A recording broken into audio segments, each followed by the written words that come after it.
Hurricanes are named after women because they work on the very same plan, start up over nothing, make a whole lot of noise, and can't be controlled by man.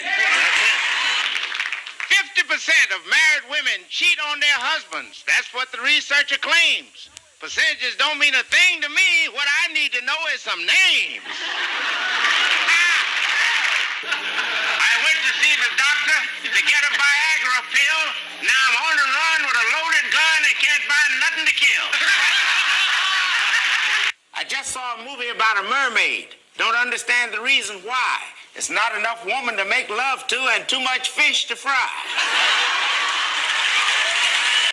Nipsey, what do you say? A woman's age is like a speedometer on a second-hand car. We know they've all been turned back. We just don't know how far. If the Equal Rights Amendment ever passes, life could be very funny. Audrey could be a football player and I could be a Playboy bunny. Some of the products on television don't do what the commercials claim. I took a bath in Clorox, came out looking the same. Honest, Your Honor, it was all a mistake. I thought she was a belly dancer and I was helping her shake. And we call on the poet laureate, Nipsey Russell. The young people are very different today, and there's one sure way to know. Kids used to ask where they came from. Now they'll tell you where you can go. I am here to set the record straight about sex appeal and a woman's weight. It's nice to be neat and look petite, but if you want to feel some heat, you got to have some meat. Those who think of women as the weaker sex just can't see the trees for the woods, because no matter how loudly a rooster may crow, it's the hen who delivers the goods. Yeah. Dolly Parton had a chest cold, and it was a fatal day. She removed her blouse to be examined, and the doctor passed away. If you want to get even with your low-down friends who treated you rotten to the core, give a big party, serve nothing but beer, and lock the bathroom door. I am a bachelor and I will not marry till the right girl comes along. But while I'm waiting, I don't mind dating girls that I know are wrong. There is so much talk about sex today that I have made a vow to find the guy who invented sex and see what he's working on now. So long, everybody. Yes, money can't buy happiness. Well, maybe it cannot, but it's done so well buying everything else, I'm willing to give it a shot. George Washington threw a silver dollar across the river one day, and ever since then, politicians in Washington been throwing our money away. Promotional consideration furnished by the following. One who can make your life complete need not be young and fair. Just be a nymphomaniac and a multi-millionaire. Okay, I'm not a multimillionaire, but 1 out of 2 ain't bad.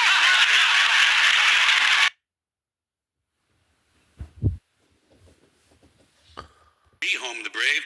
We got some dumbass motherfuckers floating around this country. Dumbass motherfuckers, you know? Yeah. Now, obviously, that doesn't include this audience. I understand that. You seem intelligent and perceptive, but the rest of them, holy jumping fucking shitballs. Dumber than a second coat of paint. And this ain't just ranting and raving. This ain't just blowing off steam. I got a little evidence to support my claim. It just seems to me that only a really low IQ population could have taken this beautiful continent, this magnificent American landscape that we inherited. Well, actually, we stole it from the Mexicans and the Indians, but hey, it was nice when we stole it. It looked pretty good. It was pristine. Paradise. Have you seen it lately? Have you taken a good look at it lately? It's fucking embarrassing. Only a nation of unenlightened half-wits could have taken this beautiful place and turned it into what it is today, a shopping mall. A big fucking shopping mall. You know that? That's all you got. That's all you've got here, folks. Mile after mile of mall after mall. Many, many malls. Major malls and mini malls. They put the mini malls in between the major malls. And in between the mini malls, they put the mini marts. And in between the mini marts, you got the car lots, gas stations, muffler shops, laundromats, cheap hotels, fast food joints, strip clubs, and dirty bookstores. America the Beautiful. One big transcontinental commercial cesspool. And how do the people feel about all this? How do the people feel about living in a coast-to-coast shopping mall? Well, they think it's just fucking dandy. They think it is cool as can be because Americans love the mall. They love the mall. That's where they get to satisfy their two most prominent addictions at the same time, shopping and eating. Millions of semi-conscious Americans day after day shuffling through the malls, shopping and eating, especially eating. Americans love to eat. They are fatally attracted to the slow death of fast food. Hot dogs, corn dogs, triple bacon cheeseburgers, deep fried butter dipped in pork fat and cheese whiz, mayonnaise soaked barbecued mozzarella patty melts. Americans will eat anything, anything, anything. If you were selling sauteed raccoons' assholes on a stick, Americans would buy them and eat them, especially if you dipped them in butter and put a little salsa on them. This country is big time, pig time. Forget the bald eagle. You know what the national emblem of this country ought to be? A big bowl of macaroni and cheese. A big bowl, because everything in this country is king size. King size, extra large, and super jumbo, especially the fucking people.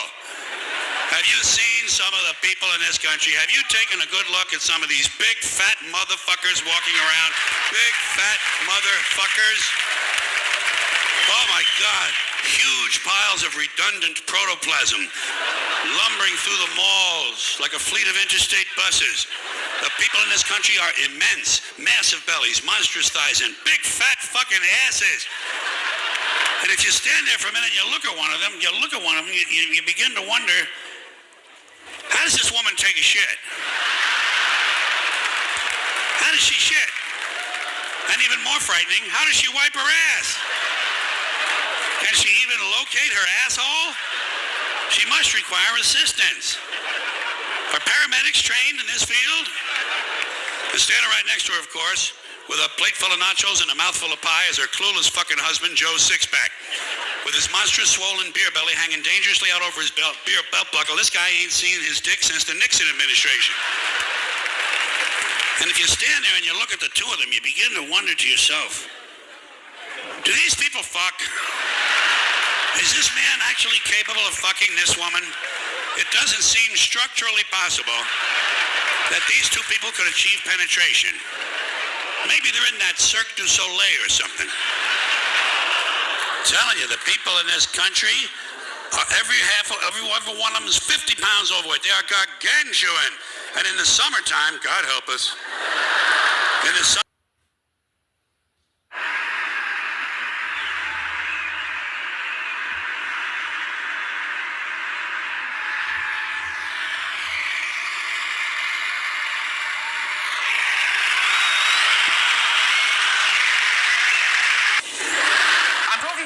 to Sir Arthur Greaves Streebling. Oh, no, you're not.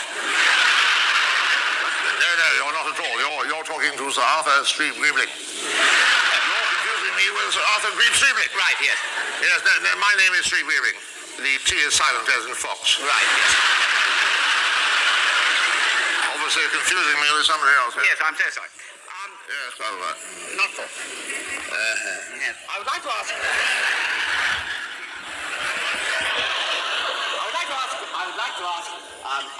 I would like to ask Sir Arthur something about his very unique restaurant, The Frog and Peach. Well, this seems like an ideal opportunity, really. Yes. What with me being here and you being there. Yes, indeed, yes. Wonderful opportunity. Yes, indeed. Seize it.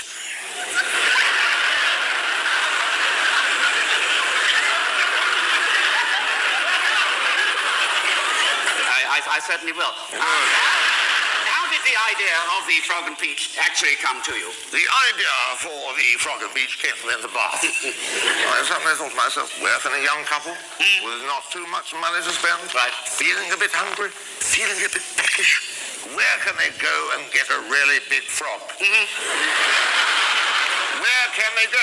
And a nice, good, fine peach. Where can they go? And of course, answer came then, and so on this premise, I founded the restaurant. On these premises, in fact. On these precise premises, yes. I founded the Frog and Peach. How long ago did you actually start this venture? God, that's a tricky one. Certainly within living memory. Oh, good. I believe it was shortly after World War II. Ah, yes. Do you remember that? Absolutely ghastly business. Yes. I was completely against it. I think we all were. Yes, well, I wrote a letter.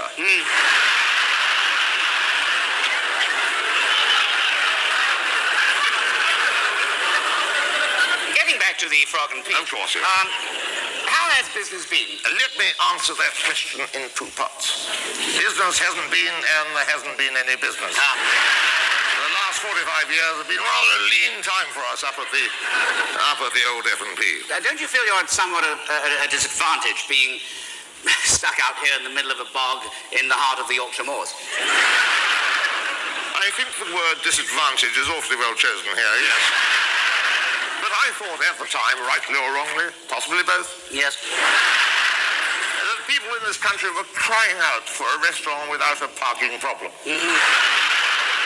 And here in the middle of the bog in the heart of the Yorkshire Moors, there is no problem parking the car. Right. A little difficulty extricating it, but the parking here is a joy. Yes. It's a joy. Yes. Don't you feel that you're at a slight disadvantage with regard to the menu? Have you seen it? Oh, very briefly. That's the only way to see it. It is so... what's the word? You sound there, isn't it? It is so limited. Limited, yes. There are only two items on the menu. Yes. First of all, there is frog à la pêche. Frog à la pêche, basically a large frog, is brought to your table covered in boiling Cointreau with a peach stuck in its mouth. It's one of the most disgusting sights ever.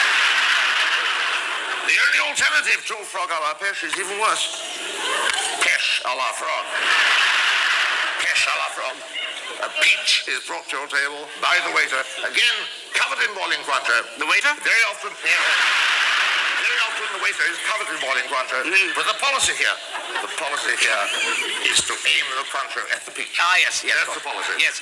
The peach is then sliced open to reveal 300 squiggling black tadpoles. It is the most nauseating sight I've ever seen. Not to put you off your food. Yes. Which is a damn good thing considering what the food is like. This is fascinating stuff, of course. But I would say that the whole venture of the Frog and Peach has been a little disastrous. I don't think I'd choose the word disastrous here. No? I think catastrophic would be nearer the mark. The whole thing has been a gigantic failure and a huge catastrophe. Yes. But do you feel that you have learned from your mistakes? Oh, certainly. Certainly. I've learned from my mistakes, and I'm sure I could repeat them exactly. Yeah. Thank you, Sir Arthur. Please speak.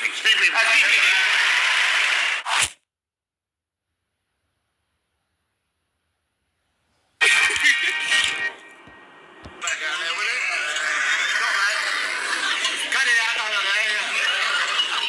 Oh, they're a dirty lot, they really are. What a lot of flocks they are I got here.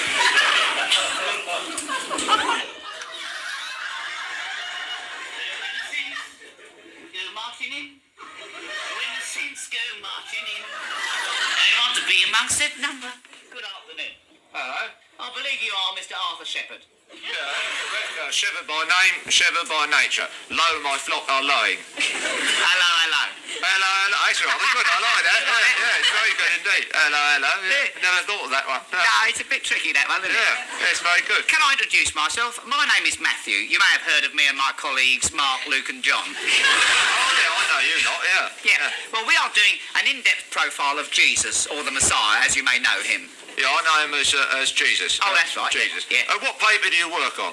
The Bethlehem Star. Oh, the Bethlehem Star. Yeah. My wife and I take that, actually. Oh, really? Don't think much of your racing correspondent. I had 3 shekels on that camel in the 3:15 at Galilee. It's still bloody running. I think one of his humps had been nobbled. Yeah, well, something wrong perhaps he doesn't like soft sand. I don't know, but, 3 shekels down the drain. Yeah. It's a lot for a working shepherd. Oh, sure. Well, I'm sorry to hear about that, Arthur.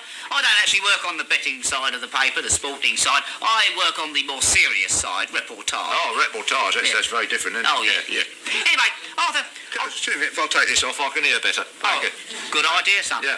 I believe you were in on the very first moments surrounding the birth of the Holy Child. Yeah, Now, yeah. I wonder if you could possibly tell me what happened in your own words. In my own words? Yeah. Yeah, well, basically, what happened, Matthew, was that me and the lads were abiding in the fields. Riding in the fields, Yeah, mind you, I can't abide these fields, Well, they are unabidable fields. I mean, look around you. They are unabidable. These are about the most unabidable fields I've ever had to abide in. Yes, I must abide by that, I think. Yeah. But we were... It's not so funny when you have to abide in them. No, agreed. We were abiding in the fields, Yeah. watching our flocks by night. Watching our flocks by night, yes. Because that's when you have to watch them at night, because that's when they get up to all their rubbish, Yeah. Hot summer nights, the rams go mad, Especially that one over there, he's a dirty... Stop it! Cut it out! Doing it in broad daylight in front of you. Holy man. Oh, dear. Stop that. Well, it's only human, isn't it? Yeah, I suppose you're right there. Yeah. It's certainly an enthusiast, isn't it? Yeah, he's a little guy, that one. Yeah. Oh, those were the days. Anyway, you were abiding in the fields, watching Watching your our- flocks by by night. night, that's right. And then what happened? Well, much to our surprise, the angel of the Lord come down. Oh, that must have been a fantastic experience. Well, it made a bit of a break, A bit of a change from just abiding in the fields, How did you know it was the angel of the Lord? Well, I'll tell you what the giveaway was, Matthew. It was the ethereal glow that he was emanating. Ah. He was emanating this ethereal glow. Yeah. And as soon as I saw him emanating this ethereal glow, I said, hello, that's angel of the Lord there. Halo? Halo, certainly. Halo and goodbye, we said afterwards. He wasn't there for long. As soon as he gave his little message, he was off like a bat out of hell. Straight up in the sky, he went and vanished, the clouds parted, and that's the last I saw of him. Yeah. Wings? Oh, lovely pair of wings, Matthew. All gossamer shimmering in the starlight. Yeah. It's a lovely sight. Must have been a wonderful sight, experience. yeah. What did he say to you, Arthur? Well, he sort of, he picked me out, like, from the other lads. Yeah. And he said, unto ye a child is born. Right. Unto ye a son is given. Yeah. What was your reaction? Total shock. I wasn't even married at the time. I thought to myself, blimey, what was I doing this time last year, Could it be that little bird I met down the Shepherd's Delight? Yeah. Often lit down there for a pint of goat's foam, Yeah. But then, do you know the Shepherd's Delight? Yeah, lovely place. Lovely place, I'll drop in there myself. Yeah. Well, the angel of the Lord, gentleman that he is, went on to explain it. When he said ye, he didn't mean me, personal like. He meant ye in the sense of the whole world. Ah. Under the whole world a child is born. Yes. Under the whole world a son is given. He was using the universal ye. That is what he was using, the universal ye, Yeah. Then he went on to say, Yeah. ye shall find the child. Yes. This time he was using the personal ye, Yeah. because the whole world wasn't there, Right, just yeah. me and the lads. Yeah. To be perfectly frank, and strictly off the record, Matthew, I think he is getting a bit muddled up with his ye's. Well, mind you, I suppose you get a bit muddled up with your use. That's a good point, yeah. So's that bloody ram over there. Will you cut that out? I don't think he gets muddled up at all. He knows exactly where he's going, I think. Yeah, you're right there, yeah. No, anyway. He said, ye, Yeah. the personal ye, Yeah. ye shall find the child Yeah. lying in a manger, Yes. all meanly wrapped in swaddling clothes. Yes. All meanly wrapped in swaddling. Swaddling. Now, I suppose your first reaction was to whip over there and have a peep, eh? Yeah, it certainly was, but when I got to the stable, Matthew, I was in for a bit of a shock. Oh. Because when he said, ye shall find the child all meanly wrapped in swaddling clothes, I thought, fair enough, he'll be fairly meanly wrapped, Right, yeah. Nothing flash, nothing gaudy. Right. But when I arrived, it was abominable. It was the meanest bit of wrapping I've ever seen. Really? And what's more, the kid was barely swaddled. I would say it's the worst job of swaddling and wrapping I have ever seen in my life. You would say a very hasty job of wrapping and swaddling had been inflicted on the child. You may quote me on that, Matthew. Yeah, very hasty indeed. Yeah. Now, Arthur, think back and tell me, what was the atmosphere like in the stable on this tense, historic night?